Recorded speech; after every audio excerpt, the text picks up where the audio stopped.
A few months ago, I went to Tokyo, Japan, and I got to experience everything that Japan had to offer, from their cuisine, and mostly their sweets, which I did an unboxing and tasting video of just a few weeks ago, to also some of their pop culture stuff, which includes all things related to Pokemon. So today I'm going to take you on a quick tour of some of the Pokemon centers I went to, and also a couple of the gifts that I got to bring back, not only for myself, but also for some of my friends. So let's get started.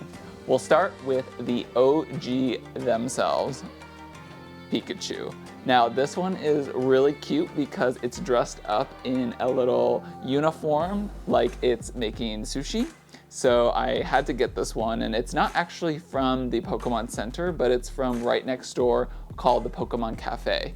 And unfortunately, I didn't have a reservation, so I couldn't go in to enjoy some of the sweet treats that they had to offer, but you can go and buy some of the items that they have, including this limited edition Pikachu, as well as a few others that they have for their 2022 and 2023 collection.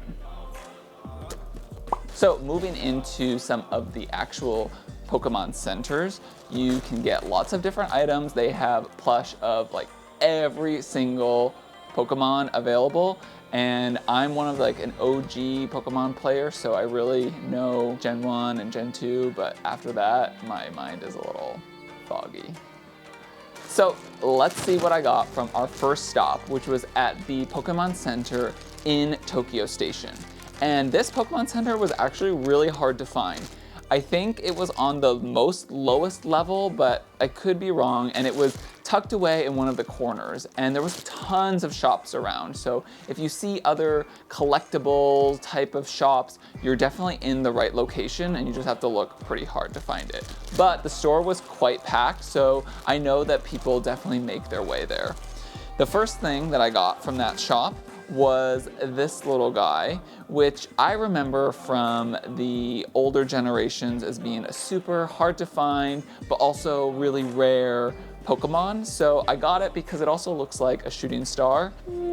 And I thought maybe this will bring me some good luck for 2023. The next one that I got from this station is actually one of my friend's most favorite Pokemon, which is this cute little egg type Pokemon. And I remember this from watching the TV show, which was Togepi, and it was the first one that was ever hatched from an egg. So everybody thought it was super cute and cuddly, but it's really strong when it gets mad. It waves its little fingers. So yeah, I got this one as a gift for them. So unfortunately, I didn't have the opportunity to go to all the different centers because I think there's more than 10 around the entire city and area of Tokyo, but I did hit up one more that was in Shibuya. And the first thing I got there was this starter evolution named Kulava, because I remember that one just being so cool, and I think it was the first starter I ever actually picked because I had the first game of the second gen before I even had the first gen. And then I got two gifts for my brother. The first one is Squirtle, and oh my gosh, he's gonna edit this video.